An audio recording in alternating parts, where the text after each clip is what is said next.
오늘 하나님께서 우리에게 주신 말씀은 요한복음 11장 38절에서 44절까지의 말씀입니다. 요한복음 11장 38절에서 44절, 제가 하나님의 말씀을 읽겠습니다.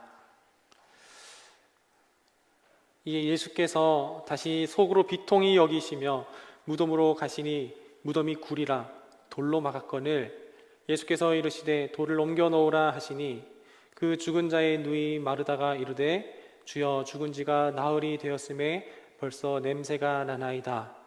예수께서 이르시되 내 말이 내가 믿으면 하나님의 영광을 보리라 하지 아니하였느냐 하시니 돌을 옮겨 놓으니 예수께서 눈을 들어 우러러보시고 이르시되 아버지여 내 말을 들으신 것을 감사하나이다.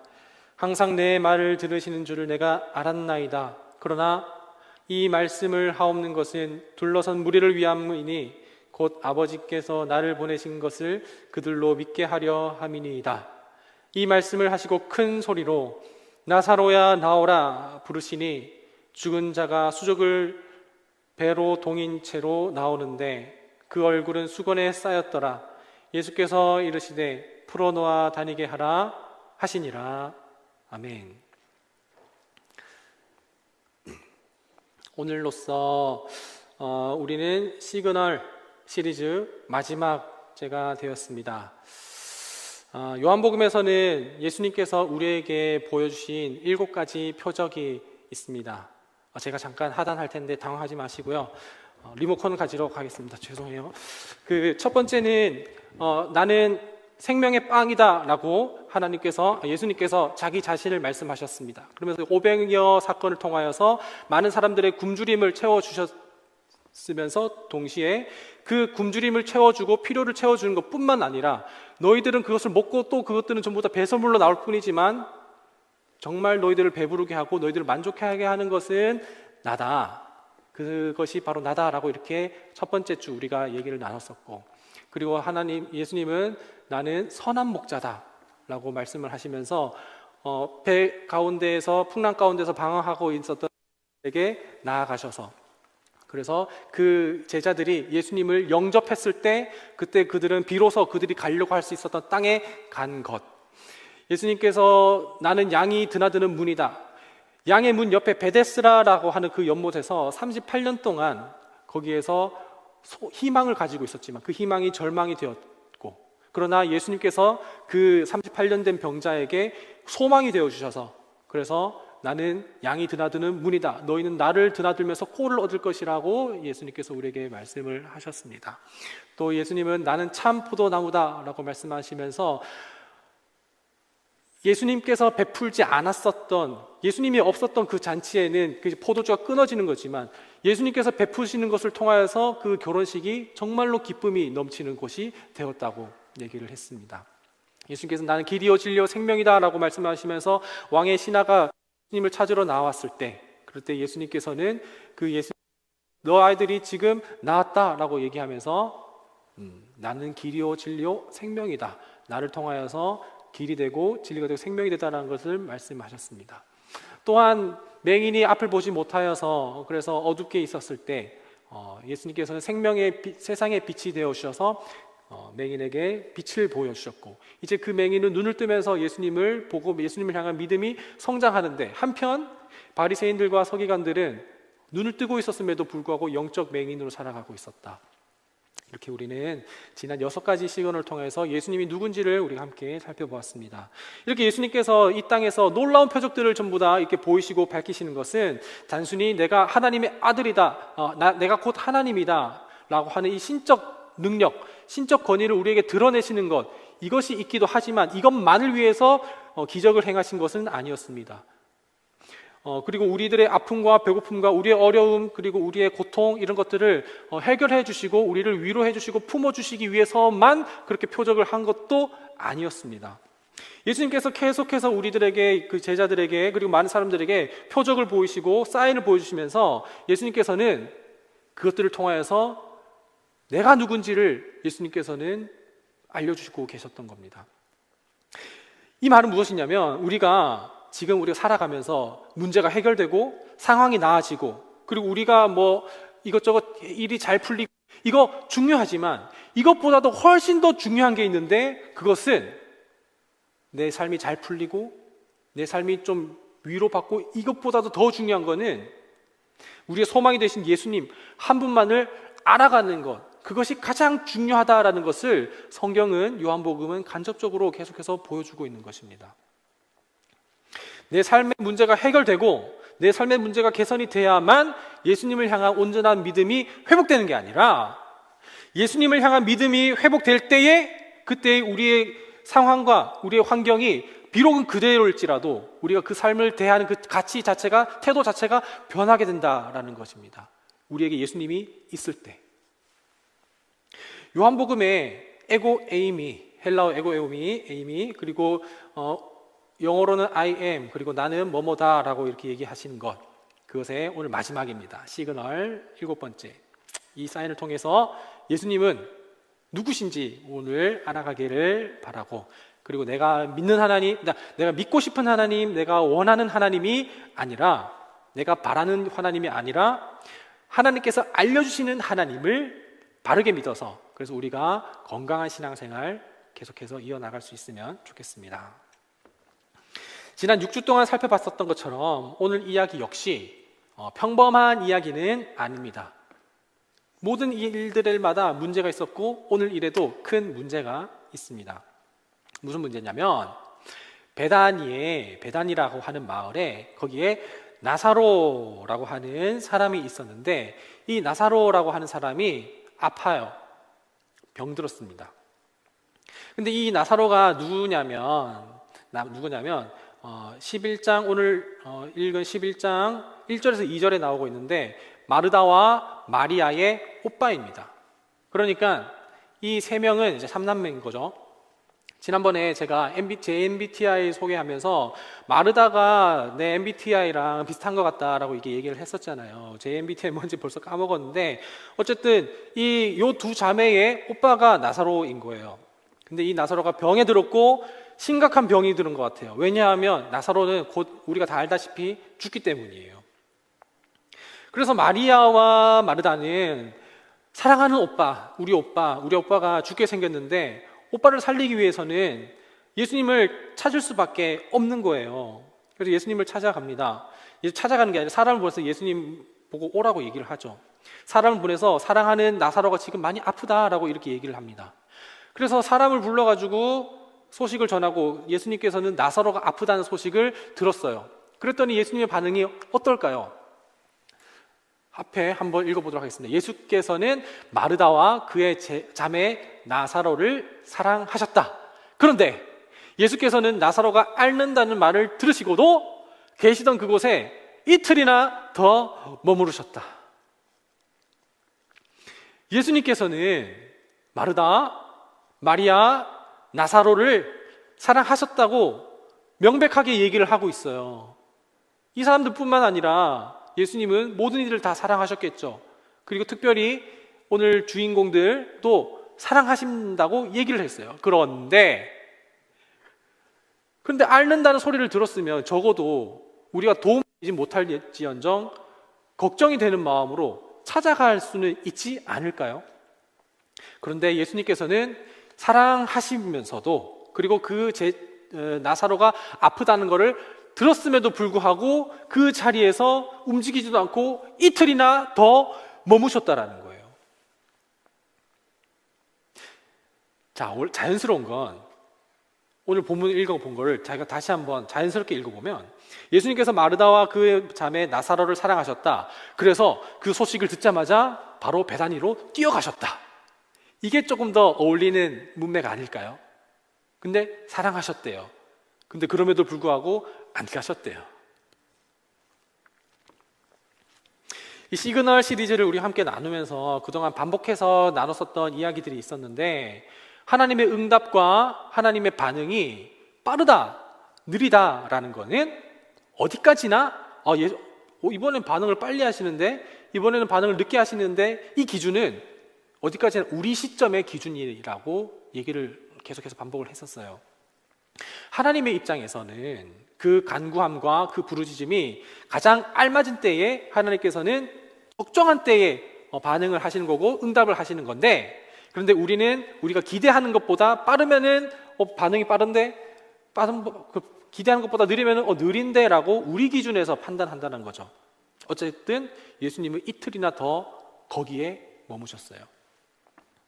한편 풍랑 가운데 고난을 당하고 어려움을 당하고 있었던 제자들에게 물 위로 걸어가셨을 때, 그때 베드로가 예수님 정말 주님이시면 나를 불러서 물 위로 걸어오라고 얘기해 주세요 라고 했었더니 오라라고 하셨고, 베드로는 걸었어요. 그때 베드로가 몇 걸음 걷고 나서 계속 퐁당퐁당 거기서 이제 팔짝팔짝 뛰는 게 아니라 바로 빠졌죠. 예수님께 살려주세요 라고 이렇게 했었을 때, 그때 예수님께서는 베드로를 건져주셨는데 어떻게 건져주셨냐면 즉시 건져주셨다고 얘기를 해요. 예수님께서 즉시 반응하실 때도 있지만, 그렇지만 이틀이나 더 반응을 안 하시기도 한다는 겁니다. 이것은 전부 다 하나님의 때입니다. 예수님은 그렇게 나사로의 소식을 들었음에도 불구하고 가만히 계십니다.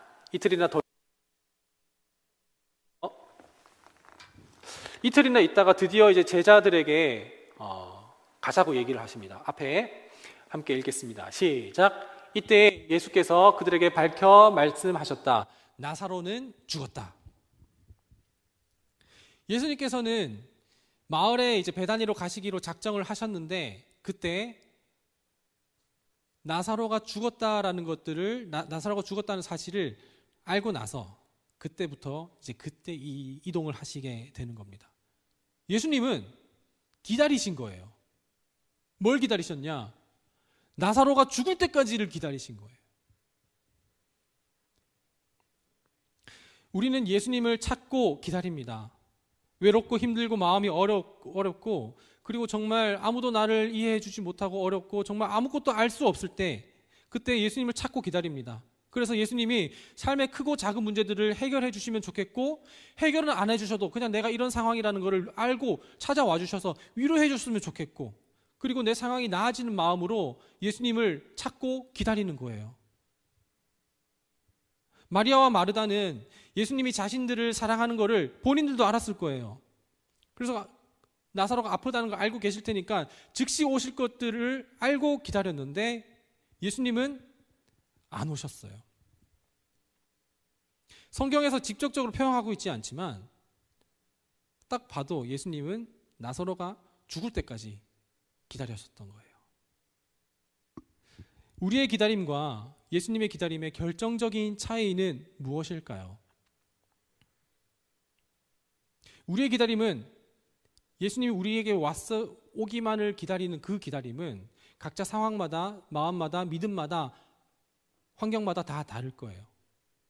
그러나 예수님의 기다림은 우리가 정말 그 믿음이 생길 때까지, 그 적정한 타이밍까지 기다리고 계시는 거예요. 예수님께서 나사로가 있는 무덤에 간 그 시점은 나사로가 죽었고, 그리고 그 죽은 것도 이미 나흘, 4일이나 지난 시점입니다.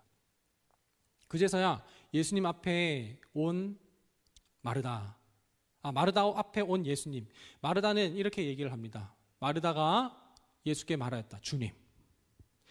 주님이 여기 계셨더라면 우리 오빠가 죽진 않았었을 텐데. 마르다는 주님이 이 자리에 계셨더라면 우리 오빠는 안 죽었을 거라고 얘기를 합니다. 아쉬운 마음, 좀 서운한 마음, 섭섭한 마음을 토해놓는 거예요. 내 사랑하는 오빠, 예수님이라면 충분히 살릴 수 있었을 텐데, 내가 소식을 미리 전했는데 근데 안 오셨네. 그래서 우리 오빠 죽었다. 지금 우리는 21절을 보고 있는데 32절에 이 동생도 그래요. 마리아도 그래요. 마리아도 예수님께서 가신 곳으로 와서 예수님 뵙고 그 발 아래 엎드려서 똑같이 말해요. 언니랑. 주님이 여기 계셨더라면 우리 오빠는 안 죽었을 텐데. 마리아와 마르다 모두 전부 다 똑같은 얘기를 하고 있어요. 예수님께서 계셨더라면 예수님은 나사로 오빠를 분명히 살릴 수 있을 거라는 그런 믿음이 분명히 있었고, 그리고 우리도 어느 정도 눈치를 챘지만 이 마르다와 마리아의 믿음에는 믿음이 있었지만 그 믿음에 한계가 있다는 것 또한 우리는 발견하게 됩니다. 그리고 23절, 24절이에요. 예수님께서 마르다에게 말씀하셨습니다.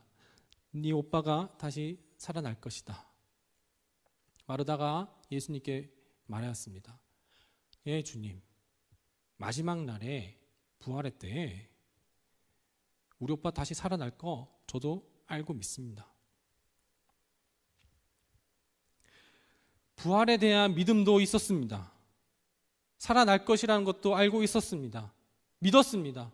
예수님께서 구해주시고 예수님께서 고쳐주실 것이라는 것도 알고 있었고 믿고 있었습니다. 그런데 역시 마리아와 마르다 그 믿음에는 한계 또한 존재했습니다.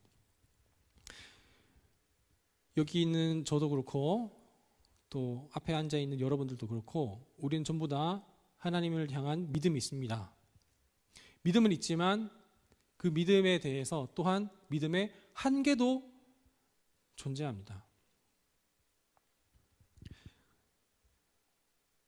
우리의 믿음의 수준, 그 수준은 그냥 내가 믿고 싶고 내가 원하는 수준 정도로 우리 예수님을 믿고 있는 건 아닐까 생각해 보게 됩니다. 마르다와 마리아의 믿음의 수준이 그랬습니다. 예수님이 하나님의 아들이신 것도 누구보다 잘 알고 믿었고 나사로가 아팠을 때 예수님께서 오시면 나사로는 다시 회복할 것이란 것도 잘 알고 있었고 믿고 있었고 지금 이제는 나사로는 죽었지만 부활의 때가 오면 부활할 것도 알고 있었고 믿고 있었던 믿음이 상당한 두 자매였습니다. 하지만 그 믿음이 현재는 한계가 있었고 어쩌면 그 믿음이 현재는 죽어있는 상태였던 것 같기도 합니다. 마리아와 마르다의 믿음은 그들 스스로가 소유하고 있었던 믿음이에요. 그들 안에 고여있는 믿음이었어요. 하나님께서 나온 믿음이 아니었던 거예요.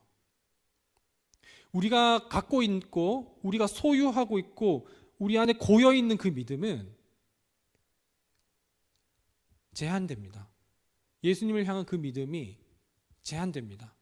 한계가 존재하고 그런데 그때 예수님께서 그 잠들어 있는 그 믿음을 그 잠들어 있는 죽어 있는 그 믿음을 이제 예수님께서 흔들어 깨우시는 거예요. 마리아와 마르다의 믿음의 한계를 깨뜨리시기 위해 이제 예수님은 나사로가 있는 무덤을 향하여서 장소를 옮기십니다. 11장 39절입니다.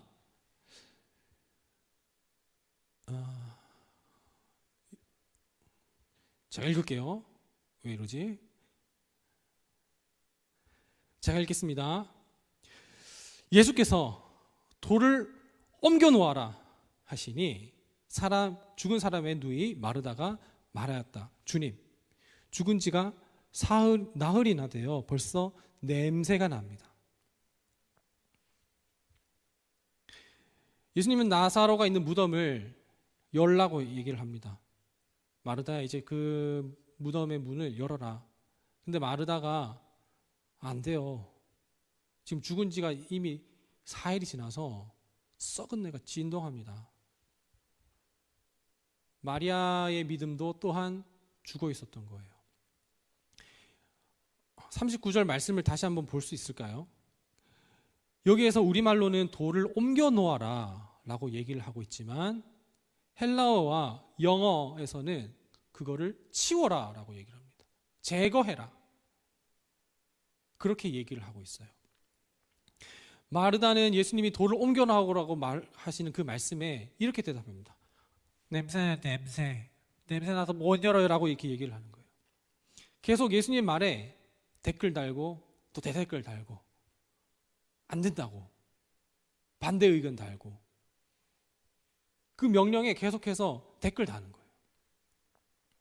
그렇게 하면서 그 말씀을 계속해서 제한하고 잘라버립니다. 안 되는 이유를 계속해서 이야기합니다.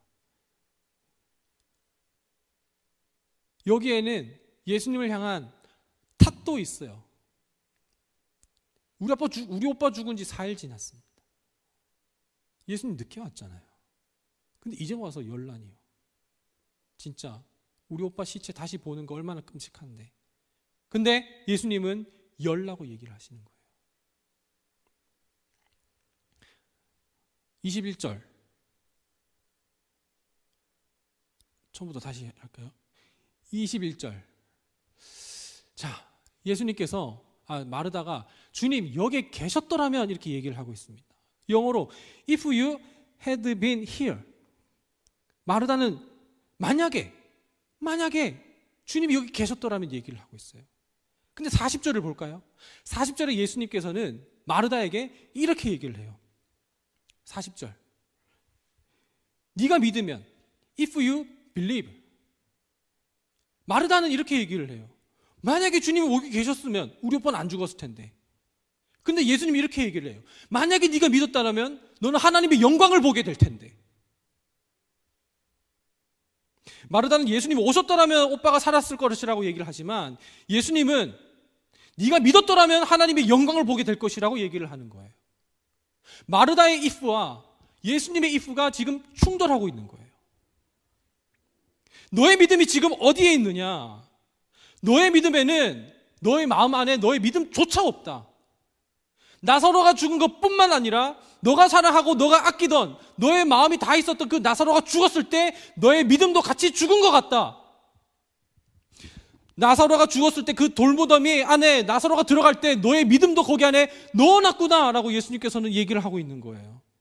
너의 믿음의 한계가 되고 있는 그 돌문을 이제는 옮겨놓아라가 아니라 치워버려라 라고 얘기를 하고 계십니다. 내가 너의 믿음의 한계를 깨트려 주겠다. 부활절, 오늘 부활절입니다. 예수님은 오늘 우리에게 물으시는 거예요. 우리의 믿음이, 너의 믿음이 대체 어디에 있느냐? 내가 왔을 것이라면 그때에는 해결됐을 거라는 거 그건 알고 있는데 근데 왜 그 이상은 못하고 있느냐? 너는 지금 그 믿음이 왜 잠들어 있고 왜 죽어 있느냐? 어떤 실패와 어떤 좌절을 겪었길래 그 실패와 좌절에 너의 믿음도 같이 세워버리고 너의 믿음도 같이 죽여버리고 말았느냐? 창피해서 냄새나서 부끄러워서 그 돌문을 냄새도 안 나도록 꽁꽁 묶어두고 있느냐라고 예수님께는 우리에게 오늘 말씀하시는 거예요. 그러면서 25절에 예수님께서는 이렇게 얘기를 하십니다. 나는 부활이요 생명이니 I am the resurrection and the life라고 얘기를 하십니다. 나는 부활이요 생명이기 때문에 너희들의 믿음이 죽어 있다면 믿음을 부활시킬 것이고 너희들의 상황이 죽어 있다면 너희들의 상황을 부활시킬 것이며 너희의 생명이 없다면 너희의 생명까지도 부활시키는 나 예수 그리스도다. 그 예수 그리스도가 너희 앞에 있는데 너는 뭐가 창피하다고 뭐가 자존심 상한다고 돌문 앞에 꽁꽁 싸매고 있느냐라고 예수님은 오늘 우리에게 얘기를 하시는 거예요. 우리는 지금 숨을 쉬고 있습니다. 호흡도 하고 있습니다. 밥도 먹고 있고 생산적인 활동도 하고 있으며 배설 활동도 하고 있습니다. 살아있는 것 같지만 우리의 믿음은 죽어있을 때가 훨씬 더 많은 것 같습니다. 믿음이 잠들어 있을 때가 훨씬 더 많은 것 같습니다. 내가 그동안에 에너지를 많이 투자하고 돈도 많이 투자하고 시간도 많이 투자하고 마음까지도 감정까지도 쏟았었던 것이 실패하게 됐을 때 주님이 함께 하셨더라면 나 이거는 성공할 수 있었을 텐데 왜 이제 오셨나요? 이게 우리 믿음의 한계예요. 그리고 이것이 좌절되고 이게 실패되고 이거 죽었을 때 내 믿음도 같이 죽어버리는 게 되는 거예요. 그리고 그 좌절된 것, 실패된 것 흑역사로 남아서 이젠 그걸 다시 꺼내기도 싫을 정도로 악취가 난다고 창피하고 부끄럽다고 생각될 때에 그때 예수님께서 이틀을 더 유하시다가 이제서야 오십니다. 우리의 믿음을 살리시기 위해 너희 문 앞에 있는 돌문을 지금 치워버려라. 나를 향한 믿음이 죽어있는 그 죽어있고 잠들어 있는 그 믿음을 내가 흔들어 깨우러 왔으니, 부활시키러 왔으니 너희 문 앞에 믿음을 가로막고 있는 것들을 치워버려라 라고 예수님께서 우리에게 말씀을 하시는 거예요. 나로 하여금 이제 내가 거기에 생명을 부여하겠고 나로 말미암아 그것이 다시 부활되리라.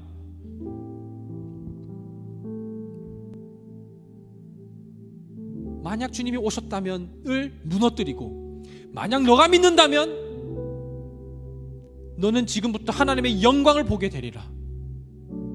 그리고 43절에 예수님께서는 이렇게 얘기하십니다. 큰 소리로 나사로야 나와라. 예수님께서 이 말씀하시는 이 말씀 한마디에 죽어 있었던 나사로가 살아서 나옵니다. 그것을 목격하고 있었던 마르다의 믿음도 아마 부활했을 것입니다. 예수님께서 우리에게 오늘 외치고 있는 거예요. 야, 너의 믿음이 죽어 있다. 그 가로막고 있는 돌문을 치워버려라. 내가 이제 큰 소리로 얘기하겠다. 나사로야 나와라. 그랬을 때에 주님의 말씀이 생명이 된 것이 우리 마음 가운데 심겨지게 되고, 우리는 지금 당장 그 믿음이 있다면, 만약 예수님을 믿으면 하나님의 영광을 보게 될 것입니다. 너의 믿음이 어디 있느냐? 너의 믿음은 돌문 안에 있는 것이 아니라, 너의 안에 있는 것이 아니라 내 말에 있다.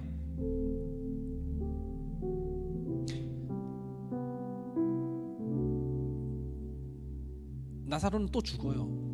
결국에 또 죽습니다. 결국 우리의 믿음도, 우리의 신앙도 또 죽게 될 수도 있어요. 또 죽지만 또 살리시는 분이, 매일매일 그렇게 살리시는 분이 I am resurrection이라고 얘기하시는 부활에 되신 주님, 그 주님은 우리를 날마다 부활시키실 것이고 날마다 살리실 것입니다. 희망도 없고 소망도 없고, 그리고 냄새나는 꽁꽁 싸매두지 마시고,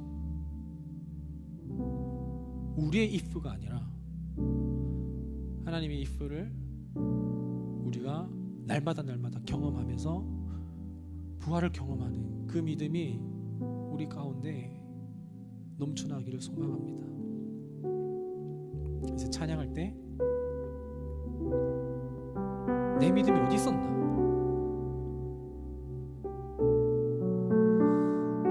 내 믿음이 어디 있었나? 믿음의 창시자요 완성자이신 예수 그리스도께 있구나. 그렇게 고백하며 선포하며 나가겠습니다.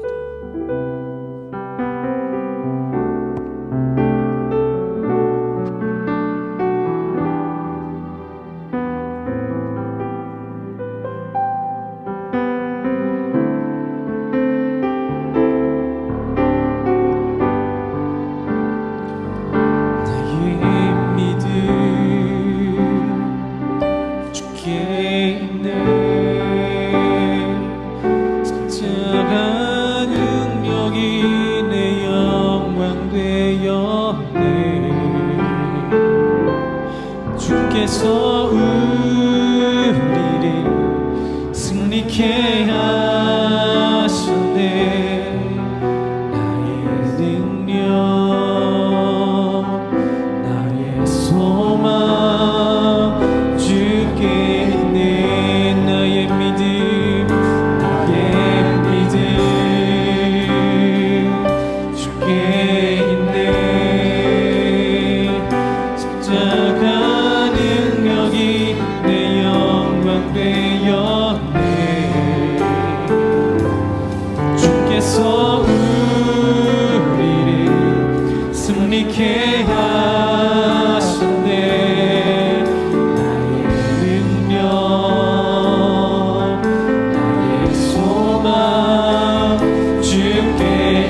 능력 속에 빛나는 영광 내 모든 승리로 주님께 영광을 나의 능력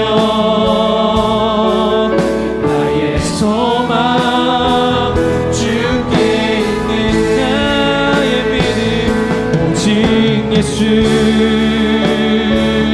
나의 믿음 십자가 능력 속에 빛나는 영광 모든 승리로 주님께 영광을 나의 능력 나의 소망 다시 한번 더 우리 고백하며 찬양합니다. 오직 예수 나의 믿음 있습니다. 나의 믿음 예, 주님 능력 속에 빛나는 영광 모든 승리로 주님께 영광을 나의 능력 나의 소망 오늘 말씀을 기억하며 기도하며 나가겠습니다. 기도하겠습니다. 하나님 오늘 시간 가운데 잠들어 있는 우리 믿음이 있습니다. 아버지 죽어있는 우리들의 믿음이 있습니다. 주님 우리가 꽁꽁 싸매어둔 믿음입니다. 하나님 우리가 믿고 있었고 우리가 많은 것을 투자했었던 것들이 실패하고 좌절됐습니다. 거기에 우리 믿음과 같이 죽여버려서 하나님 아버지 주님의 그 능력을 제한하고 있었음을 이 시간 고백합니다.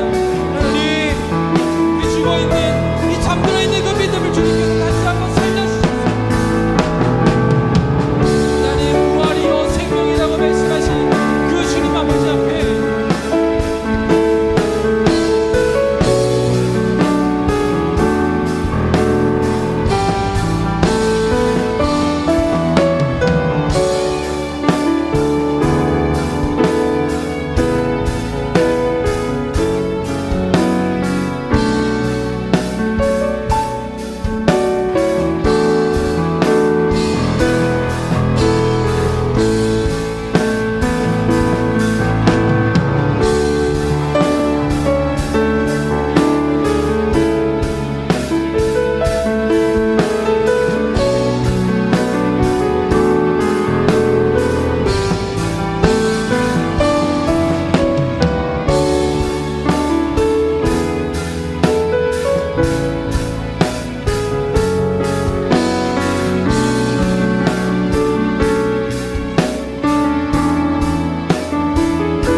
주님 그렇게 했었더라면 나는 지금 이렇진 않았을 텐데 이렇게 주님의 더디심을 오해하고 서운해하고 섭섭해하고 또 오해했었던 적이 많았습니다. 주님 우리를 사랑하시면서도 그 발걸음을 더디하시는 이유가 무엇입니까? 주님 우리가 다 알 수 없고 다 이해할 수는 없지만 그래도 주님을 믿습니다. 믿고 죽어있던 우리의 믿음이 죽어 있었던 잠들어 있었던 우리 믿음이 다시 살아나기 원합니다.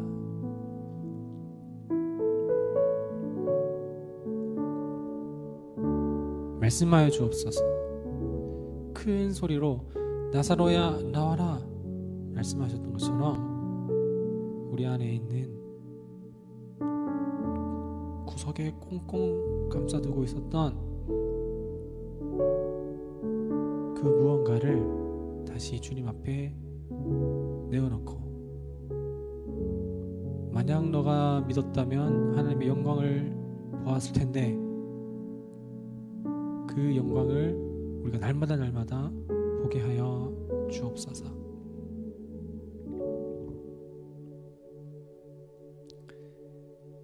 한 걸음 한 걸음이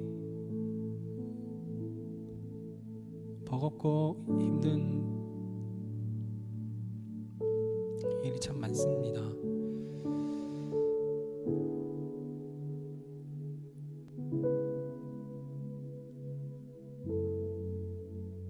주님 살려주시고